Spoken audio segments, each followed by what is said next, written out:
Hey everybody, it's Nate with Sauce Ain't the Boss here again, and today is day number 187 of quitting alcohol. You know, I've always talked about how since I quit drinking alcohol, I've really incorporated eating healthy and exercise into part of my daily routine and life now. And that's been a huge part of being successful in this journey for me.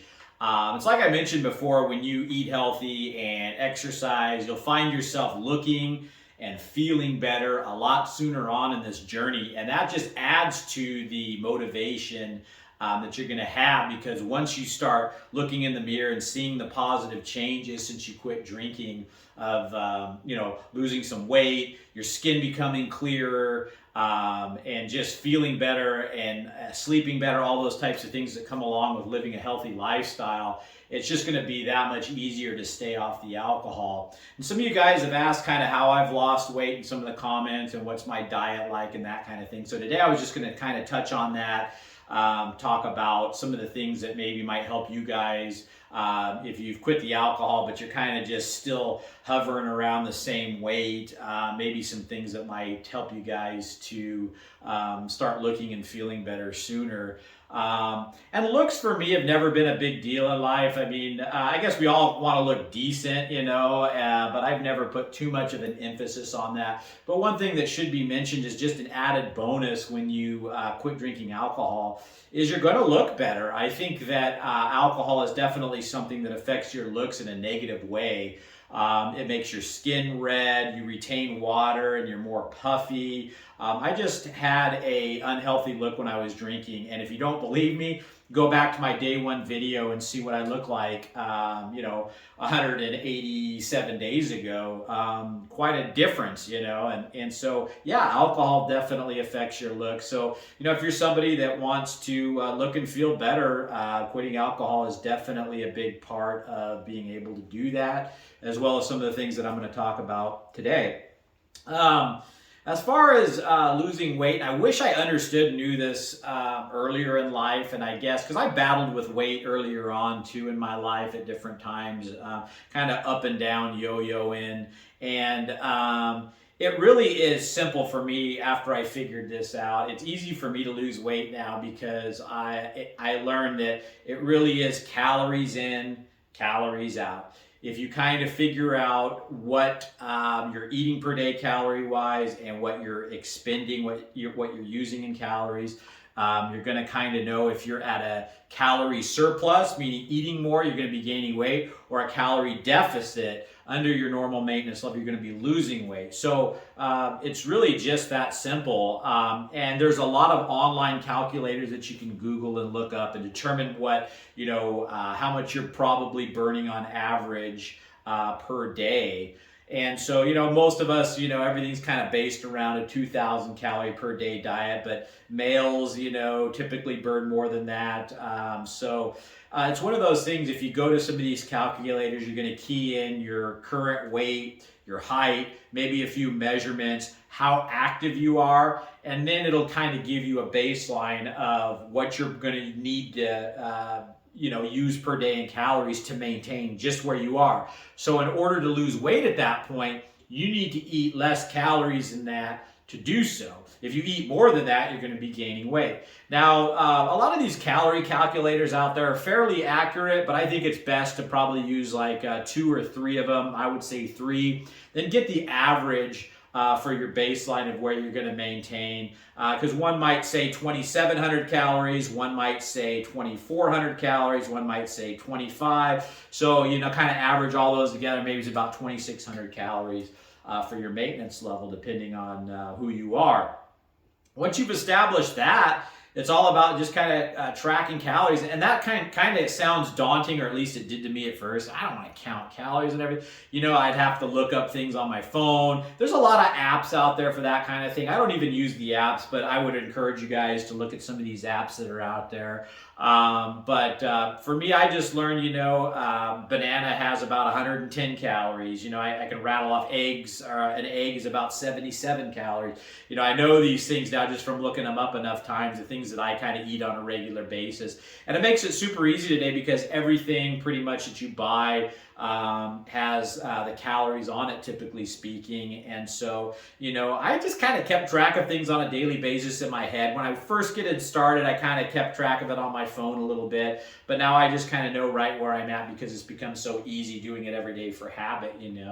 And so counting your calories, and this is where it's amazing because I was eating things that I had no idea how high calorie they actually were. I've always kind of heard popcorn was a fairly healthy snack. Well, by the time I popped it stovetop with the oil, and then I added butter, and popcorn itself is a carb with some higher calories.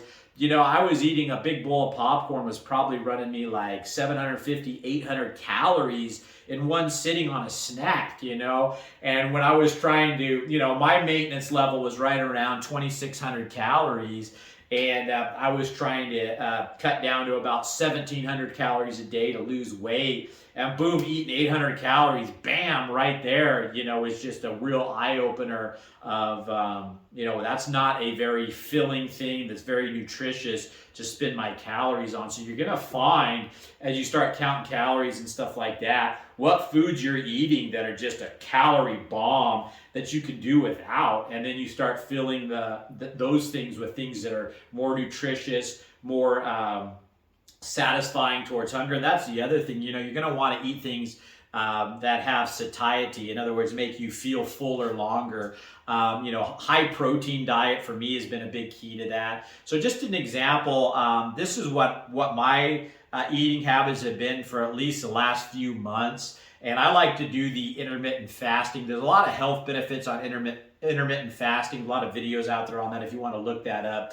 I'm not going to go into too much depth on all that right now, but I've found that for me, that's been working really well. And so I basically eat twice a day. It's super simple too. And that's the other thing. If you simplify your life, you eat twice a day, you have some go-tos, you make them easy things to make and eat, life just becomes really simple, and you don't have to put much thought and energy and time and effort into what am I going to eat and that kind of thing. And I find that for me, as busy as I am, that just kind of simplifying anything you can in life makes it a lot easier. And so, I eat at 11 o'clock in the morning.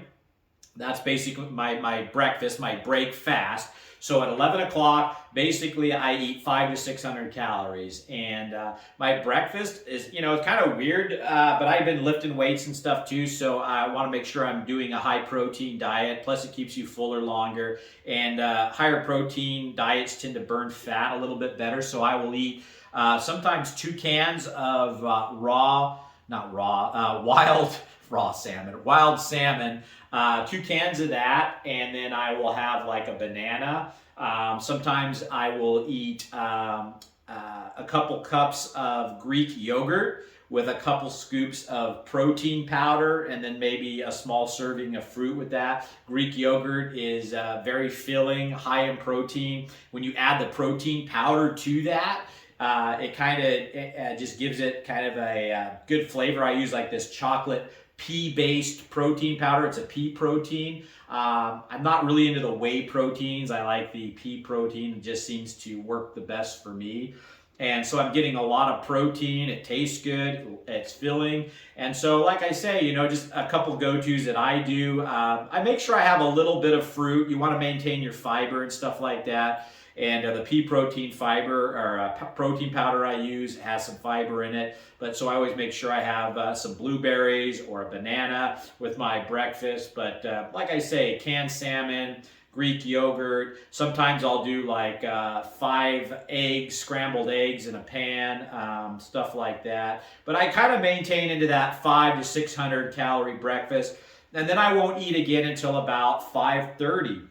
At 5:30, I usually eat a pretty big dinner, and that can vary from about 1,000 to 1,200 calories will be my dinner. So, between like a 600, 1,000 calorie, like 1,600 calories a day, or if I'm eating a 1,200 calorie dinner and I ate a 1,600 calorie or 600 calorie, breakfast, that puts me at 1,800. So I'm trying to hover right around 1,600 to 1,800 calories a day, just depending. And if I blow it one day and I go to 2,000, I'm still under my maintenance of 2,600. And I find for me, I'm 5'10", and right now I'm weighing about 177 pounds.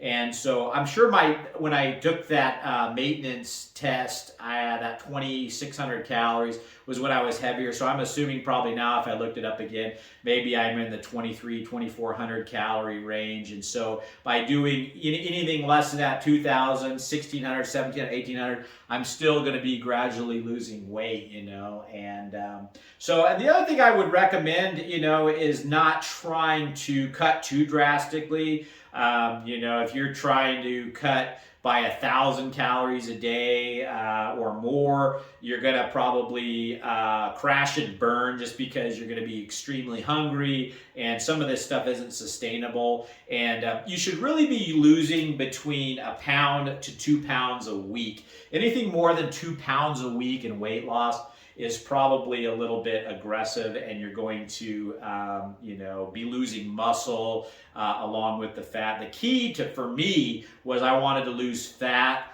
and not a bunch of muscle along with it. So by eating a high protein diet, weightlifting at the same time, and not cutting too drastically on the calories has kind of helped me be able to do that. And as far as the dinners go, I mean, they're all over the board. We do a lot of grilling at my house, so grilled chicken breast, fish, beef. I'm not afraid to eat red meat, lean steaks. I found that I really like, they're affordable, and they're tender depending on where you buy them. But petite sirloin steaks, I found to be a good value for good bang for the buck as far as red meat's concerned. If I'm eating ground beef, it's the extra lean, usually the 93% lean or better on the ground beef, but just a whole host of different proteins. Sometimes I'll even eat pork, but usually I'll have a big side of vegetables, and then some type of carb with the protein. It'll either be rice, potatoes, that type of thing. And that doesn't mean I don't occasionally, like last night we had hamburgers, so I had 2 hamburgers with the extra lean ground beef, and it was very filling. It was still under, I think that meal was like right at 1,000 calories and stuff like that. And then, so I just pretty much don't eat from like 6 o'clock, 5:30 on, and then I'll eat again the next day at 11 o'clock. And the intermittent fasting, when you first start it, you're going to find yourself, especially in the evenings, if you were used to eating snacks and that kind of thing, you're going to find yourself feeling hungry. But what you have to understand about hunger is that that's not necessarily a bad thing to feel hungry. Some people feel hungry and they, I got to eat, and the reality is that, feeling hungry means to me I'm burning fat, so when I feel hungry and I just deal with that discomfort, it's no different than depriving yourself from a craving for alcohol or for sweets or whatever. You just feel the discomfort and move on. And over time, practicing this intermittent fasting and doing this, I don't feel near the hunger cravings I used to. It's become a lifestyle now that I actually enjoy. And I find I feel better, more energetic, and lighter on my feet this way because I'm not constantly having food in my system, feeling that bloated feeling of food in your system all the time, digesting. Your body can do a lot of other things when it's not spending its time and energy and resources burning and digesting food all the time. It can go to work on healing your body and doing other things, So that's why I like the intermittent fasting too. I feel better doing it. It's easy to manage. You're not having to make as many meals. You're not worrying about snacking all the time. And look, this works for me. I mean, I might get some hate comments on this. This is BS. I don't like it. Well, it's not for everybody. Everybody's different. Everybody, some things work for some others it doesn't, I'm enjoying this. It's been good for me. And so I just want to share my own experience. And so I've been enjoying this, and that's what's working. And then as far as exercise is concerned, I try to be active most days. I try to get in 10,000 steps a day. I try to get about 5 miles in on the treadmill. If it's nice out, I'll go for a hike. You can go for a walk, whatever. But I'll try to do some high impact cardio at least a couple times a week. a jog or some running, and just to maintain that good cardiovascular health. So that's good to do. And then I'm trying to lift weights at least 3 times a week. I'm having some ailments. I have a bad shoulder, and I've been having some shoulder blade pain, some different things. So I've been backing off the weightlifting a little bit. But that's the whole thing too. You guys got to listen to your bodies and not harm yourselves by doing any of this stuff. If you see some red flags going up, this is a little bit much. Adjust your workout, adjust what you're eating if you're finding it's not working. And that's the whole key to this. You got to do something that's long-term sustainable. It can't be something that, you crash and burn because it was just too much all at the same time, and you find yourself just hating life, and you're going to get stronger too as you do this, as you feel the discomfort of being hungry, the discomfort of exercising. I start to look forward to and enjoy, the breathing hard and the cardiovascular health getting better, and, breaking a sweat. All this stuff to me now is no big deal. It feels kind of like hell when you first start doing it, but after a while, you kind of look forward to it, and it kind of takes the place of that drinking for me. It's kind of my release and outlet now from a hard or frustrating day or a stressful day. Rather than going to alcohol, I get on the treadmill or I go for a hike, and that seems to do the trick even better than what the alcohol used to do for me. So, like I say, I really do believe that nutrition and health, exercise, all these types of things, working out, are going to help you in your journey to quitting alcohol. It's been a huge part of my journey. I just wanted to share with you guys today how important it has been, and how, yes, quitting alcohol will make you look better. You're going to start probably losing weight, just cutting out all those empty calories.